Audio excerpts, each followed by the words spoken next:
할렐루야. 오늘도 주님을 사랑하는 마음으로 예배자에 나오신 성도님들을 주님의 이름으로 축복하고 환영합니다. 이 시간 함께 기도하며 찬양하며 주님 앞으로 나가도록 하겠습니다. 함께 기도하겠습니다. 하나님, 오늘도 수고하고 무거운 짐진 자들을 부르시는 주님의 초청에 저희들을 응답하며 주님의 보좌 앞으로 나아갑니다.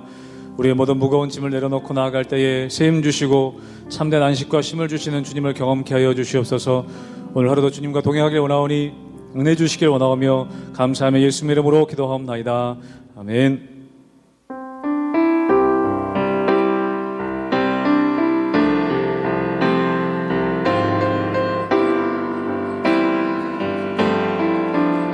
내 모든 시험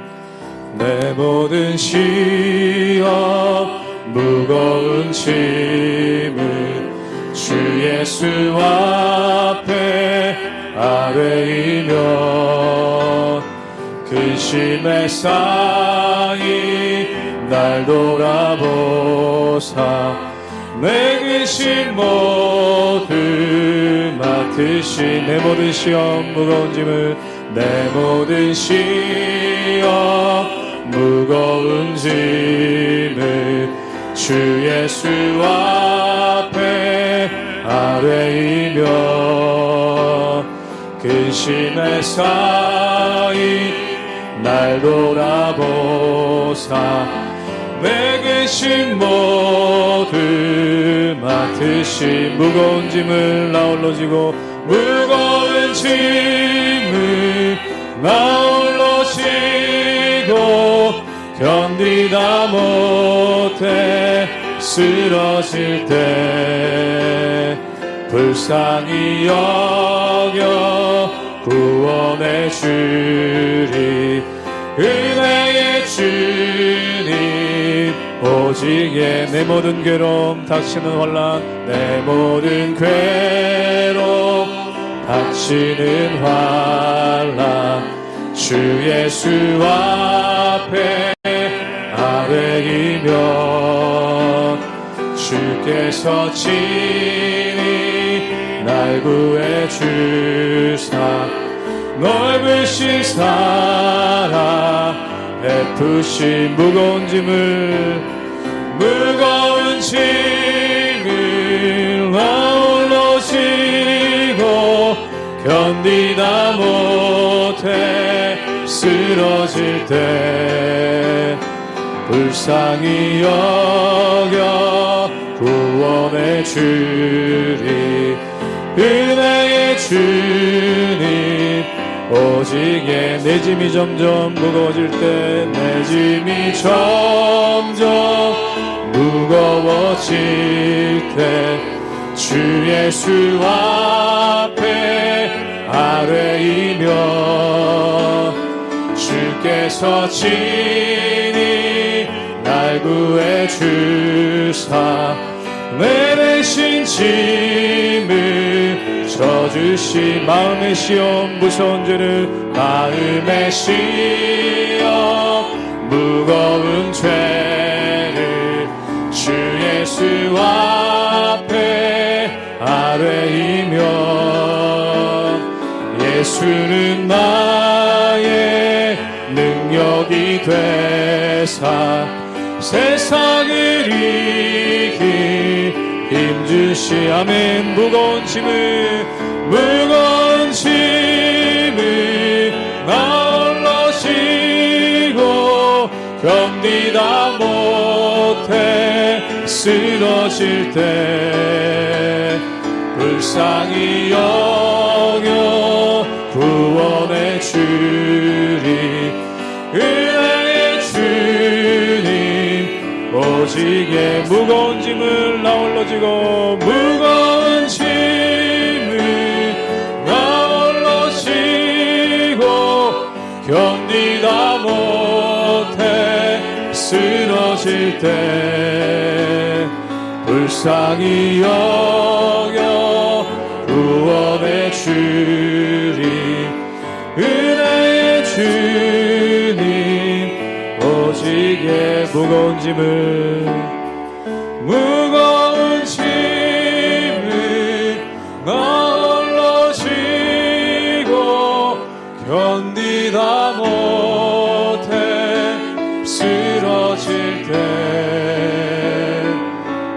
불쌍히 여겨 구원해 주리. 은혜의 주님 오직 예수.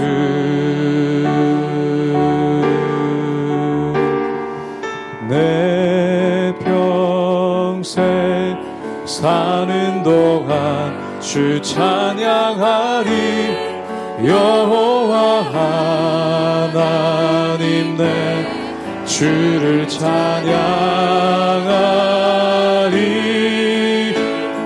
주님을 묵상함이 즐겁도다. 내 영혼 주 안에서 참 기쁘리. 내 영혼아 주님을, 내 영혼아 주님을 송축하라. 내 영혼아 주님을 찬양하라. 내 영혼아 주님을 송축하라. 내 영혼아 주님을 찬양하라. 내 평생 사는 동안,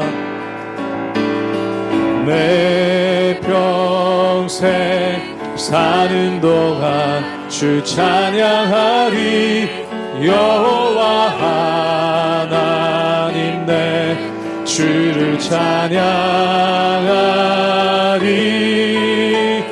주님을 묵상함이 즐겁도다. 내 영혼 주 안에서 참 기쁘리. 우리 선포하기를 원합니다. 내 영혼아 주님을, 내 영혼아 주님을 송축하라. 내 영혼아 주님을 찬양하라.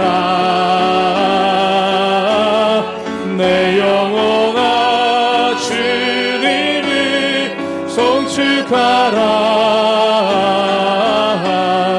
내 영혼아 주님을, 3번 더 고백합니다. 내 영혼아 주님을 송축하라. 내 영혼아 주님을 송축하라.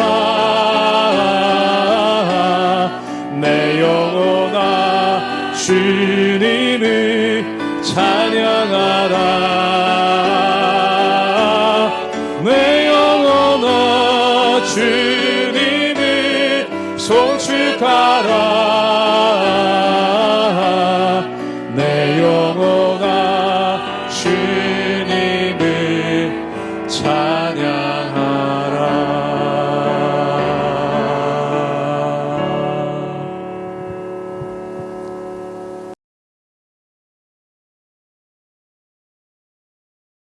할렐루야. 하나님의 은혜와 평강이 우리 성도님들 삶 가운데 날마다 가득하시기를 주님의 이름으로 축원합니다.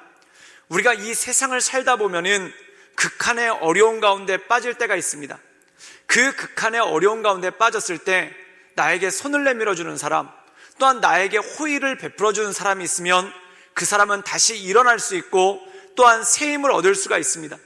근데 극한의 어려움에 몰렸는데, 또한 극한의 환경에 몰렸는데, 그때 나에 대해서 압박을 하거나 또한 나에 대해서 벼랑 끝으로 모는 사람들이 생긴다면은 그때는 정말 감당할 수가 없고 정말 세상을 이겨나갈 수 있는 모든 것들을 상실하게 된다는 것이죠. 사랑하는 여러분, 그렇기 때문에 우리의 삶 가운데 극한에 몰려있는 사람들, 또한 극한의 어려움에서 발버둥치고 있는 사람들에게 하나님의 은혜의 손길을 내미는 것은 굉장히 중요하다는 것입니다. 오늘 말씀 가운데 보면은 극한의 어려움에 몰려있는 사람들, 또한 극한의 벼랑 끝 가운데 몰려있는 사람들에게 그들이 다시 한번 새 힘을 얻을 수 있도록, 그들이 다시 한번 새 능력을 얻을 수 있도록 힘을 주라 라는 말씀이 오늘 말씀 가운데 핵심이라는 것이죠. 저는 우리 모든 성도님들이 이 말씀 가운데 굳건히 서서 극한에 몰려있는 사람들에게 하나님의 거룩함을 드러낼 수 있기를 주님의 이름으로 축원합니다.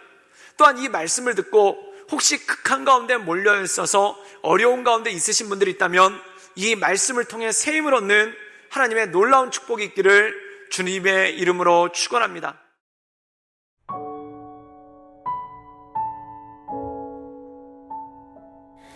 신명기 24장 14절에서 22절 말씀입니다.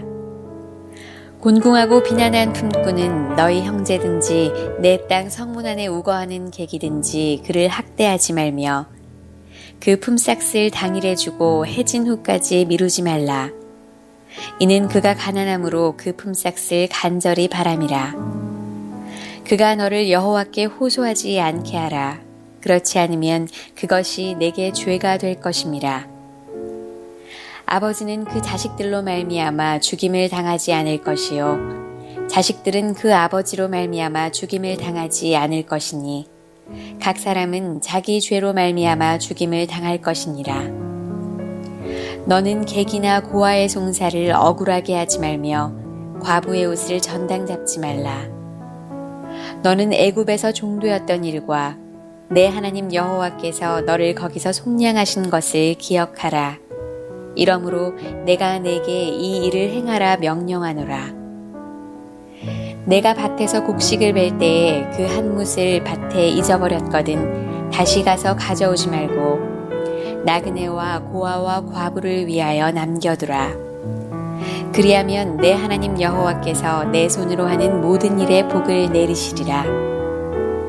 내가 내 감람나무를 떤 후에 그 가지를 다시 살피지 말고 그 남은 것은 객과 고아와 과부를 위하여 남겨두며 내가 내 포도원의 포도를 딴 후에 그 남은 것을 다시 따지 말고 객과 고아와 과부를 위하여 남겨두라.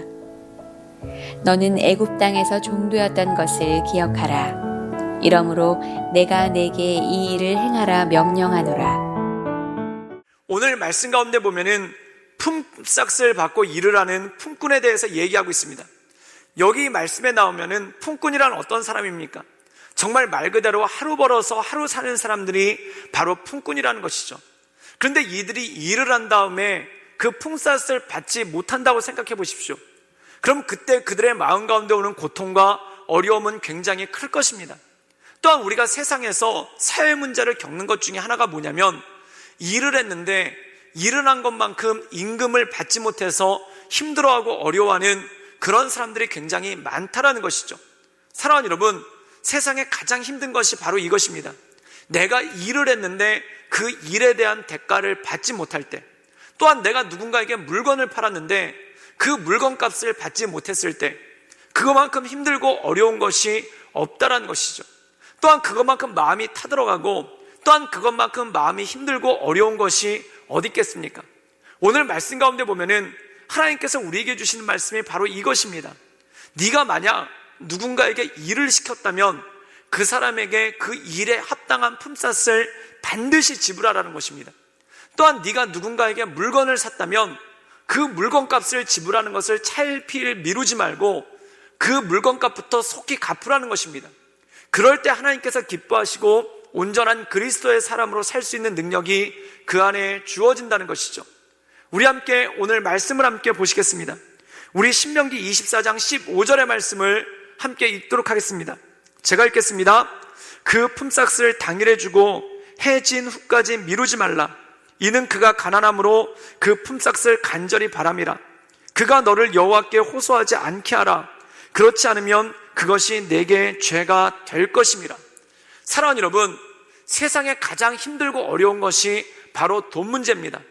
돈 문제처럼 힘들고 돈 문제처럼 어려운 것이 어디 있겠습니까?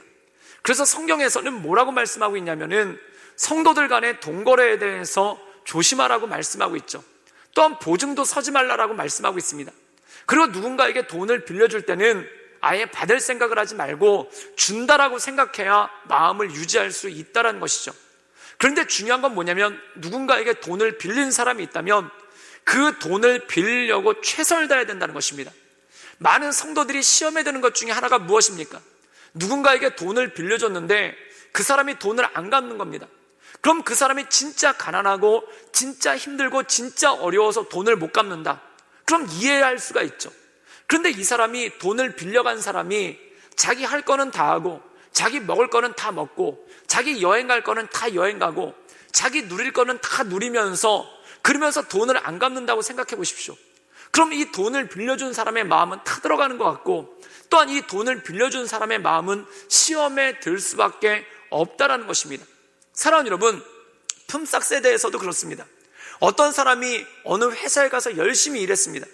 그런데 이 회사가 부도 위기에 몰렸고, 또한 이 회사가 너무너무 어려워서 이 월급을 줄 수 없는 형편이다. 그럼 이해가 되죠. 그런데 분명히 회사가 형편이 나쁘지 않은데, 또한 회사에 있는 임직원들이나 사장님들이 충분히 누리고 있는데, 그런데 직원들한테 월급을 주지 않는다. 그럼 어떤 일이 생기겠습니까? 마음 가운데 타들어가고 마음 가운데 어려워진다는 것입니다. 사랑하는 여러분, 그러면 이 사람은 마음 가운데 분노가 생기고, 또한 마음 가운데 어려움이 올 수밖에 없다라는 것이죠. 사랑하는 여러분, 누군가에게 돈을 빌린 것이 있다면 그것을 우선적으로 갚는 것, 내가 조금 힘들고 어렵더라도 그것부터 우선적으로 갚는 것, 이것이 바로 하나님의 법칙이라는 것입니다. 또한 누군가에게 월급을 약속하고 일당을 약속하고 일을 줬다면 내가 그에게 먼저 그 월급을 주려고 애쓰고 노력하는 것, 이것이 가장 중요하고 가장 필요한 것이라는 것입니다. 즉 다른 사람을 극한으로 몰지 말라는 것입니다. 또한 다른 사람이 시험에 빠지지 않도록 배려하고, 또한 온전한 가운데 나가는 것이 중요하다는 것입니다. 오늘 말씀 가운데 보면은 분명히 갚을 수 있는 형편이 있는데 돈을 안 갚는 것, 이것은 그 사람에게 죄를 짓는 것뿐만 아니라 하나님께 죄를 짓는 거라는 것입니다. 또한 품삯을 충분히 줄 수 있는데 주지 않는 것, 이것은 그 품꾼에게 죄를 짓는 것뿐만 아니라 하나님께도 죄를 짓게 된다라는 것이죠. 하나님께서 우리에게 말하시는 거룩은 바로 이것입니다. 특별히 물질의 문제에 있어서 다른 사람을 어렵게 하거나, 또한 물질의 문제에 있어서 극한에 몰려있는 사람을 낭떠러지로 떨어지게끔 하지 않는 그러한 것들이 하나님께서 원하시는 이웃사랑의 모습이라는 것이죠. 또 하나님께서는 이웃사랑의 모습에 대해서 이렇게 말씀하고 있습니다. 신명기 24장 21절의 말씀입니다. 내가 내 포도원의 포도를 딴 후에 그 남은 것을 다시 따지 말고 객과 고아와 과부를 위하여 남겨두라. 사랑하는 여러분, 이 구약에 보면은 굉장히 놀라운 율법이 있습니다. 그건 뭐냐면 추수를 하고 난 다음에 이삭을 주지 말라는 것입니다. 그 이유는 무엇일까요? 농사를 짓지 못한 사람들, 또한 추수할 것이 없는 사람들이 그 이삭을 주워서 연명할 수 있도록 도와주라는 것입니다. 또 어떤 말씀이 나오냐면 네가 추수를 할 때 이 추수할 밭에 내 귀탱이, 즉 내 꼭지점에 있는 것들은 수확을 하지 말라는 것입니다. 그리고 한번 수확하고 나면은 거기 있는 것을 또 따려고 하지 말라는 것입니다. 그 이유는 뭘까요? 농사를 짓지 못한 사람들, 또한 가난한 사람들, 또한 자기의 논이나 밭이 없는 사람들, 이 사람들 역시 이 추수의 기쁨을 누릴 수 있도록 그 혜택을 베풀라는 것이죠. 사랑하는 여러분, 말 그대로 세상에 누군가에게 아무것도 줄 수 없을 정도로 가난한 사람들은 아무도 없습니다. 함께 섬김을 통해, 함께 하나님의 은혜를 나눔을 통해 이 모든 온전한 것들을 이뤄나갈 수 있는 힘과 능력이 이 안에 있다라는 것이죠. 사랑하는 여러분, 하나님께서 우리에게 원하시는 것은 무엇입니까? 하나님께서 우리에게 은혜를 주셨으니 그 은혜를 다른 사람에게 베풀라는 것입니다. 아무에게도 베풀 수 없을 정도로 아무것도 없는 사람은 이 세상에 아무도 없다라는 것입니다. 사랑하는 여러분, 우리 마음이 하나님께 대해 감사하는 마음이 있다면, 또한 이 세상을 살아가는 동안 하나님께서 우리에게 주신 은혜에 대해 감사하는 마음이 있다면 다른 사람들의 마음이 힘들어지지 않도록, 다른 사람들의 마음이 어려워지지 않도록 우리가 긍휼을 베풀고, 또한 그들의 마음과 그들의 처지를 이해하는 것이 굉장히 중요하다는 것입니다. 사랑하는 여러분, 물질의 문제는 굉장히 중요한 문제입니다. 이 물질의 문제로 인해서 시험 들지 않도록, 또한 이 물질의 문제로 인해서 원한을 사지 않도록, 또한 이 물질의 문제로 인해서 서로에게 어려움이 생기지 않도록 최선을 다해 배려하는 것, 이것이 바로 하나님께서 기뻐하시는 온전한 공동체의 모습이라는 것이죠. 저는 우리 모든 공동체가 이 물질로 인해 시험 들지 않도록 서로에 대해 배려하고, 또한 서로에 대해 줄 것이 있다면 반드시 주고, 또한 빌린 것이 있다면 반드시 갚고, 또한 받을 품삯이 있다면 그것에 대해서 반드시 지불하고, 또한 그것으로 끝나는 것이 아니라 서로에게 배려하고 은혜를 베풀어서 하나님의 은혜 가운데 온전함으로 살아가는, 감사가 넘치는, 은혜가 넘치는 그러한 공동체가 될 수 있기를 주님의 이름으로 축원합니다. 함께 기도하겠습니다. 늘 언제나 살아서 역사하신 주님, 하나님, 우리가 이 세상을 살아갈 때 물질로 인해 어려움에 빠지고 또한 물질로 인해 극한에 떨어질 때가 있음을 보게 됩니다. 하나님, 일하고 임금을 받지 못할 때, 또한 돈을 빌려주고 그것을 돌려받지 못할 때 얼마나 마음이 힘들고 어렵겠습니까? 하나님, 그 마음을 헤아려서 물질로 다른 사람들이 시험에 들지 않도록, 또한 물질로 다른 사람들이 낙심하지 않도록 우리가 배려하는 마음으로 날마다 하나님의 은혜 가운데 나갈 수 있도록 주님 이끌어 주시옵소서. 또한 하나님, 우리에게 배려하는 마음을 주셔서 우리에게 여유 있게 주신 것들이 있다면, 우리에게 넉넉하게 주신 것들이 있다면 그것을 함께 나누며 하나님의 은혜 가운데, 하나님의 인도하심 가운데 날마다 나갈 수 있도록 주여 도와주시고 주님 역사하여 주시옵소서. 예수님의 이름으로 감사하며 기도드리옵나이다. 아멘.